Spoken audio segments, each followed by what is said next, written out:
Good morning viewers, आप सब कैसे हैं? मैं बहुत अच्छा हूँ और होप करता हूँ आप भी बहुत अच्छे होंगे। आज के ब्लॉग में हम डिस्कस करेंगे कि आपके लिए कौन सी ब्रीड का डॉग अच्छा है। ये कैसे पता करें कि आपके लिए कौन सी ब्रीड का डॉग अच्छा है। अभी अभी डेजी ने मेरे ऊपर अटैक किया है और खूब खेल रही है ये।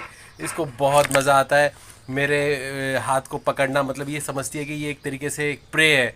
तो इसको ना मतलब इसको बहुत अच्छी तरह से पता है कि किस तरह से पकड़ना है, किस तरह से खेलना है। तो ये अपने ना उसी रूटीन में आ जाती है मॉर्निंग में। और इसको ना थोड़ा सा बस इनिशिएट करने की देर होती है। और इसको ना ये मेरे जो हाथ है ना, ये एक ना रैट की तरह लगता है। इसको ना रैट पकड़ने बहुत पसंद है। ये फीमेल जो है ना मेरे घर के अंदर सारी बदमाश हैं, और जो मेल हैं वो बहुत क्यूट है, बहुत अच्छे हैं। तो मैंने तो अपने यही देखा है कि रियल लाइफ के अंदर भी ना जो फीमेल्स होती है ना वो ज़्यादा एग्रेसिव होती है मेल से। मेल पावरफुल ज़्यादा होते हैं लेकिन एग्रेसिव नहीं होते। जब मैंने डॉग्स की शुरुआत की थी तो देखिए, डॉग की शुरुआत जब हम करते हैं तो उस टाइम हमें पता नहीं होता कि हमें क्या रखना है, क्या नहीं रखना है। उस टाइम हमें सिर्फ इन्फ्लुएंस्ड होते हैं हम टीवी से, मूवीज़ से, या आसपास के इन्वायरमेंट से, जहाँ पे हमें कोई ब्रीड दिखी होती है और हम ना फैसिनेट हो जाते हैं हमें वो खरीदनी। नॉर्मली लड़के पिटबुल से, रॉटवाइलर से और फेरोशियस ब्रीड से ज़्यादा मतलब वो ना इस तरह से हिप्नोटाइज हो जाते हैं कि उनको ऐसा लगता है कि दुनिया में सिर्फ अगर डॉग है तो वही ब्रीड है। उसी तरह से लड़कियां जो है वो पोमेरियन से, शिजू से और क्यूट डॉग से, पूडल से अफेक्ट उनके दिमाग में पड़ जाता है। तो उनको ऐसा लगता है कि यही एक ऐसी ब्रीड है जो रखी जा सकती है। लेकिन दुनिया में बहुत सारी ब्रीड है। अगर रजिस्टर्ड ब्रीड देखी जाए तो 500 से ज़्यादा है, और अनरजिस्टर्ड ब्रीड देखी जाए तो उसकी कोई लिमिट नहीं है। वो 2000 भी हो सकती है, 3000 भी हो सकती है, क्योंकि देखिए अलग अलग जगहों पे अलग अलग तरह के डॉग पाए जाते हैं, उनके मिक्स पाए जाते हैं। तो बहुत सारी ब्रीड है हमें चूज़ करने के लिए। इंडिया के अंदर ही कम से कम नहीं है तो 50-60 ऐसी ब्रीड्स हैं जिसमें से आप आसानी से चूज़ कर सकते हैं। मुझे बुल मैस्टिफ्स रखते हुए करीबन 17-18 साल हो चुके हैं। और बुल मैस्टिफ ऐसी ब्रीड है जो मेरे बिल्कुल कैरेक्टर, मेरे जो पर्सनैलिटी है उससे बहुत मैच खाती है। आपको हमेशा ये ध्यान रखना है कि जो भी आप डॉग पालें वो आपकी पर्सनैलिटी के अनुसार हो। अगर वैसा डॉग आपने नहीं पाला तो वो आगे जाके आप उससे एंजॉय नहीं कर पाओगे, उसकी एक्टिविटीज़ के साथ में आप को रिलेट नहीं कर पाओगे। तो इसीलिए सबसे पहला सवाल आता है जब भी हम कोई ब्रीड खरीदने जाते हैं कि आप कितने पैसे खर्च कर सकते हैं। पैसे दो तरह से खर्च किए जाते हैं, खरीदने में और उसकी रेयरिंग में। दूसरी चीज़ आती है साइज़। आप कितना बड़ा डॉग रखना चाहते हैं। देखिए, साइज़ को अगर आप डिवाइड करें तो सबसे मिनिएचर डॉग्स आते हैं, चिहुआवा, ये सबसे छोटे आते हैं। मतलब टी कप्स ब्रीड्स भी आती हैं जो आजकल स्मॉल ब्रीड्स को और भी छोटा बना दिया गया है, टी कप ब्रीड कहते हैं उनको।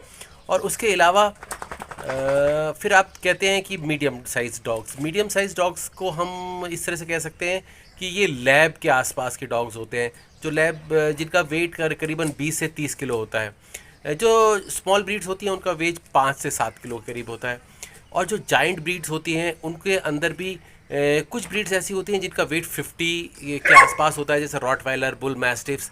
ये लार्ज ब्रीड्स में आती हैं। और एक उससे भी बड़ी ब्रीड होती है जिसे जाइंट ब्रीड कहते हैं, कोकेशियंस, ग्रेट डेंस और सेंट बर्नार्ड, इस तरह की ब्रीड्स आती है। तो आपको ये देखना है कि आपको साइज़ कितना बड़ा चाहिए।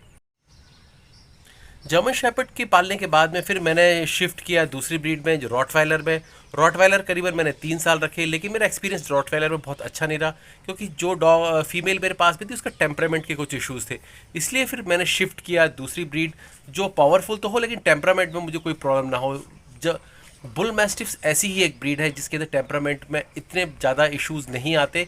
आपको ना फर्म हैंड चाहिए और अच्छी ट्रेनिंग चाहिए। मैं थोड़ा एक्सपीरियंस्ड भी हो चुका था, तो रॉटवाइलर को संभालने का मेरे पास में इतनी अच्छी नॉलेज भी नहीं थी उस टाइम।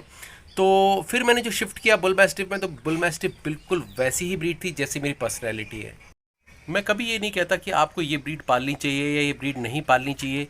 देखिए, ब्रीड आपकी लायक है या नहीं, लेकिन मेन ये है कि आप उसके लायक है या नहीं। क्योंकि देखिए, ब्रीड्स का तो एक अपना एक ऑरा होता ही है, उनकी अपनी यूटिलिटी होती है। आप उसे यूटिलाइज कर पाते हैं या नहीं कर पाते, ये आपको सोचना है। रॉटवाइलर्स बहुत अच्छी ब्रीड है, बहुत बड़े बड़े फार्म हाउसेज में अच्छी जगहों पे आप गार्डिंग करवाना चाहें तो रॉटवेलर से अच्छी कोई ब्रीड है ही नहीं। लेकिन क्योंकि आपके छोटे मकान होते हैं, हमारे छोटे मकान होते हैं, वहाँ पे रखना बहुत मुश्किल हो जाता है। तो इसलिए टेम्परामेंट भी आपको देखना पड़ेगा जब आप नई ब्रीड को घर में लाना चाहते हैं। जो घर छोटे होते हैं, बहुत बड़े नहीं होते, उनको ferocious dog, ferocious in the means कि ये वो काटने वाले नहीं, मतलब पावरफुल डॉग, गार्ड डॉग्स, जैसे कि डॉबरमैन हो गया, रॉटवाइलर हो गया, अमेरिकन शेफोशायर टेरियर्स हो गए, ये सारी ब्रीड्स उनको नहीं रखनी चाहिए क्योंकि उनके अंदर एनर्जी बहुत होती है। उनको हैवी गार्डिंग और उनको दौड़ने भागने के लिए जगह चाहिए होती है। अगर वो एनर्जी बर्न नहीं करते तो वो एनर्जी कभी कभी डिस्ट्रक्टिव भी हो जाती है। घर के अंदर चीज़ों को चबाना या अपना गुस्सा किसी और चीज़ पे निकालना, इस तरह के इंसिडेंट भी हो जाते हैं। इसीलिए जो लोग मेट्रोज़ में रहते हैं, फ्लैट्स में रहते हैं, मैं उनसे गुजारिश करूँगा कि वो ऐसी ब्रीड चूज़ ना करें जिनको रखने में दिक्कत हो जाए, क्योंकि खरीदने का चार्म तो एक ही बार होता है, लेकिन रखना जब आपको 8-10 साल पड़ता है और जब आपको डिफ़िकल्टीज फेस करनी पड़ती है, जो रियलिटी फेस करनी पड़ती है, तब जाके आपको एहसास होता है कि आपने गलत ब्रीड चूज़ कर ली। इसी तरीके से जो और भी बड़ी ब्रीड्स हैं, जाइंट ब्रीड्स हैं, उनको अगर आपको रखना है तो आपको वहाँ पे भी आपको देखना पड़ेगा कि जो भी आप ब्रीड रख रहे हैं उसका साइज़, और साइज़ इतना बड़ा ना हो कि आप उसकी केयर ही ना कर पाए। मैंने देखे हैं बहुत सारी जगहों पे जहाँ पे एक स्पेशल रिक्वायरमेंट होती है डॉग को क्लीन करने की, उसके हेयर्स को ग्रूम करने की। पैसे की कमी नहीं होती ओनर्स के पास में, लेकिन टाइम नहीं होता उनके पास में। ऐसी ब्रीड मत रखिए जिसकी आप केयर ना कर सकें। डॉग की डेली मेंटेनेंस के ऊपर भी काफ़ी अच्छा खासा खर्चा आता है। धीरे धीरे एक्सपीरियंस होने के बाद ही आप ये पता कर पाते हैं कि किस तरह से आप कम से कम पैसे खर्च करके अच्छे से अच्छा न्यूट्रिशन दे सकते हैं। इसीलिए आप कोशिश कीजिए कि ऐसी ब्रीड पालिए जो आप लॉन्ग टर्म तक पाल सकें, जिसका खर्चा आप आसानी से उठा सकें, और उसके बाद में उसकी जो मेडिकल कंडीशंस हैं, बहुत सारे डॉग्स की अपनी अपनी प्रॉब्लम्स होती हैं। बुल मैस्टिफ्स की आँखों की प्रॉब्लम्स ज़्यादा होती हैं इनको, और भी बहुत सारी प्रॉब्लम्स होती है। तो उसी तरह से दूसरी ब्रीड्स की भी अपनी अपनी प्रॉब्लम होती है। तो आपको ना उस तरह से जर्मन शेपर्ड्स की ना हेयर की इश्यूज़ ज़्यादा होते हैं, तो आपको वो सब भी देख के चलना पड़ता है। तो जब भी आप कोई ब्रीड चूज़ करें, आप ये देखें कि आप कितने पैसे खर्च कर सकते हैं, कितनी ज़्यादा जगह है आपके पास में, कितना टाइम स्पेंड कर सकते हैं, क्या क्या ब्रीड्स की रिक्वायरमेंट्स हैं, और डॉग की ब्रीड का साइज़, टेम्परामेंट, ये सारी चीज़ें आपको देखनी होती हैं। ये सारी चीज़ देखने के बाद ही आप डिसाइड करें कि आपको कौन सी नई ब्रीड खरीदनी है। अगर फिर भी अगर आपको कोई डाउट है, अगर आप मुझसे सलाह लेना चाहते हैं, तो आप मुझे व्हाट्सअप कर सकते हैं। प्लीज़ कॉल मत कीजिए। हमारे इस चैनल में 500-600 से ज़्यादा वीडियोज़ हैं।